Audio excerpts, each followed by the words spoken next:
What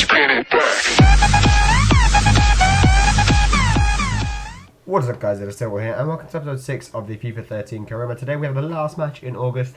We have a, well, it's actually transfer deadline day, and then we have a match against Fulham. It is the 31st of August, so obviously it's time for the transfer window to close.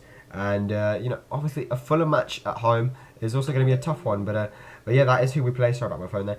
We have a match against Fulham at home, and well, we want 3 points again. We played well against West Ham in the previous match, but now it's more important than ever to get the 3 points against Fulham because they are away and we are at home and we have the advantage. A little bit shaky early on at the back in terms of defending, but we did really well to nick the ball here. Christian Teo just finding a nice pass, or trying to find a nice pass out wide. He initially makes a really good run, gives the ball to Ben Arthur, who does really well to get a shot on target, but the keeper does well to save it, and it goes out for a throw. A little bit later on, Debussy here, just playing it around from the throw-in, I think it was, and DeMarcos ends up having a shot. It goes a little bit wide, and I'm not too pleased with his shooting in terms of you know, open play shooting, but we had to worry about Fulham first. Really lucky that Oreille didn't actually manage to get to the ball here. But then look at the counter-attack. Christian Teo does really well to just go forward to find the pass out wide to DeMarcos through the middle of the two defenders. Then DeMarcos here just has to make up his mind just a little bit earlier, and that would have been a goal. But as it was, Hangeland does really well to come across and take him out of the game. Cabaye here on the ball, and look at this for a goal from Johan Cabaye. This definitely had all the Geordie fans on their toes, I was going to say, on their feet. In the 19th minute, Johan Cabaye just produces a display of absolute dominance. I mean, I don't know what kind of shot this was, but I tell you, it went straight in the top corner. I've never seen a better goal than that in my FIFA career mode so far. It's between that and the Pape Cisse goal, really. But look at this lovely counter-attack. Christian Teo out wide on this wing, putting a really good ball into the middle after he cut inside. And then cut inside again, had a shot, but the keeper does well to save it. He was equal to it in terms of... In terms of performance, I don't think Fulham were really performing at their best, and Pape Cisse was able to meet the head of, I think it was Cabaye, yeah, Johan Cabaye, with a goal and an assist to his name in the first 25 minutes of the match. Cisse does really well to climb above his defender there and just smash it into the back of the net, using all his neck muscles in the header. But Fulham was starting to get back into it. Tarat here on the ball. He has good control, obviously, as we all know, but unfortunately he just runs that one out of play. Couldn't really make up his mind what option to go for, and I am grateful for that. But Fulham, they're really well. Scott Parker on the ball, and he should have really made up his mind a lot earlier than that, because he just went for a shot at the keeper. Perhaps not the right option to choose at the time, because the keeper was equal to it. We go straight at the counter. Christian Teo finding a pass to DeMarcos. DeMarcos finding a pass back to Christian Teo. He went for the long ball route, however, and that wasn't the best choice at the time. And Fulham have a counter-attack of their own. Scott Parker is again unleashed, but because he isn't the paciest, Colaccini manages to get across and win the ball. In the second half, we start off really well. That ball, had it been to DeMarcos, I'm sure we would have been through and perhaps scored a third, but it didn't, and that was a little bit unfortunate for us. But we started off better. We started the mentality, you know, and back into the home fans. The home fans are really vocal and vibrant in this game. I don't know why they're vibrant. Vibrant means colourful, but whatever.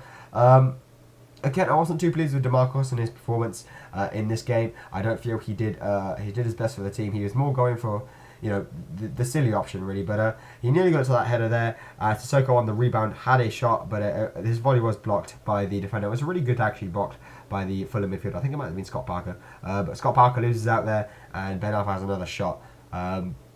And it goes out for a corner this time, but we don't get anything from it. Ben Arthur here, unleashed on the ball. He has a chance to score. He tries to go for a chip, but the Fulham keeper was up for it, and they managed to just calmly pass the ball out. So I was a little bit disappointed there with Ben Arthur. Ben Arthur should have scored in this game. DeMarcos could have chosen a little bit of a better option.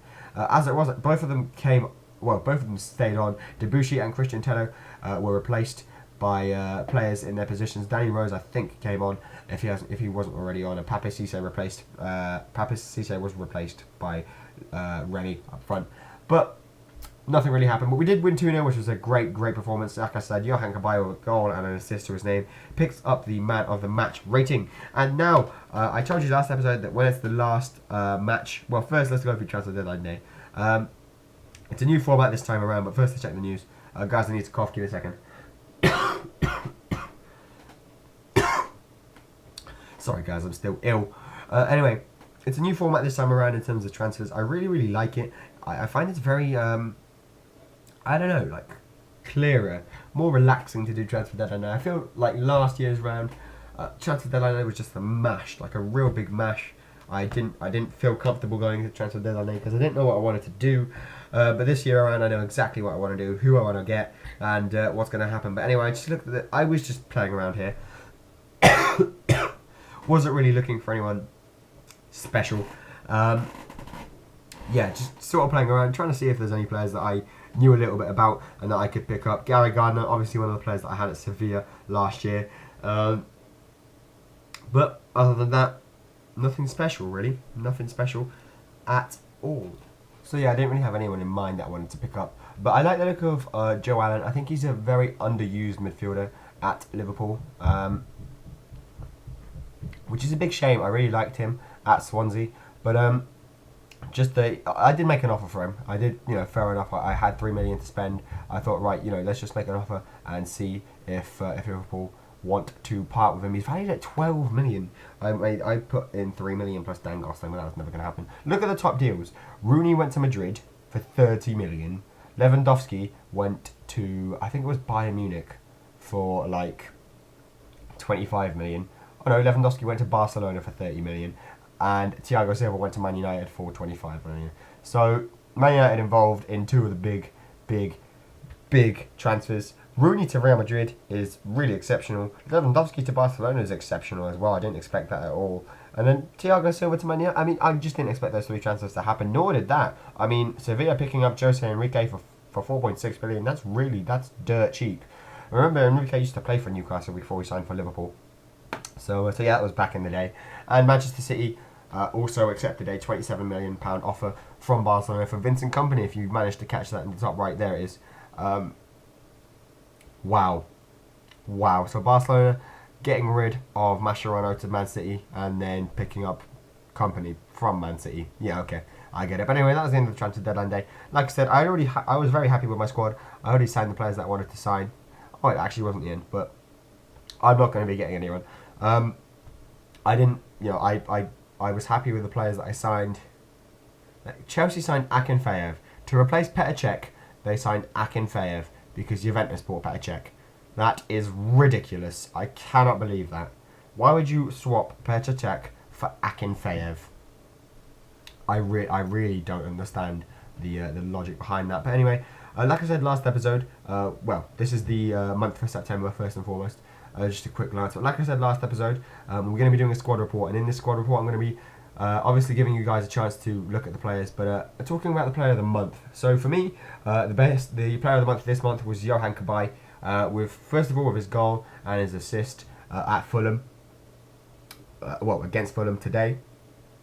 But also for his performances in the no one really performed well in the Manchester City game. I mean, Cabaye tried to instigate the passes a little bit, but he didn't really do enough. So, I'm not going to give anyone the man of the match for the Man City game. He definitely got the man of the match for the Fulham game. And the West Ham game, I think Cabaye did really well. He didn't actually create... I don't think he created any of the chances, but his movement was there, his passing was there, and he allowed the chances to happen. He didn't create them himself, but he allowed them to happen, using his head to, give the ball out wide, who maybe crossed it in, and then I think Pape Cisse scored. So Yohan Cabaye was my player of the month for this month. You just saw his stats there. Out of all the players, I think Mapu Mbiwa has improved up to 78. He's going to be really good. Looking forward to using him. Christian Taylor is great as well. Ben Arthur's value has gone down to 6 million. It was at 8 million, which is a little bit strange. But aside from Yohan Cabaye, I think the other players who were sort of borderline. I think Cisse had a really good month. He put in some hard work against Manchester City, although nothing really came off.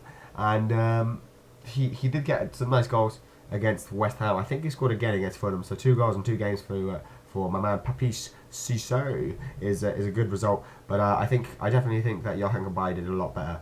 Like I said at the start of the FIFA 14 career mode, I'll be rotating the strikers. So Loic Remy and Pape Cisse. If Pape Cisse has a good game and he scores, he's staying on next match. If Remy scores, he's staying on next match. That's how it works. Moussa Sissoko is another player who I really, really like. I think he's very, very good. Very tall, very fast, very strong. And I love using him in the middle. He reminds me of the Yaya Toure or I look at him as the Yaya Toure of Newcastle, really. Him and Cabaye being the David Silva, and well, the rest of them are just players that I like valued at nothing. So, so yeah, that was the squad report. That's my player of the month for this month. Put in the comments below if you agreed. I think Cabaye, Cisse, and there was one other player, Sissoko. Yeah, I think, well, Sissoko not so much. I think Cabaye and Cisse definitely had a really good, solid month. And out of them two, I think Cabaye did really well. I really do. So yeah, I'm going to give him the Player of the Month award. Tell me in the comments if you agree with me or if you disagree with me and why. And on that note, it's time to end, guys. It's coming towards the end of the episode. I hope you have enjoyed it. I'm just playing around with the menus here.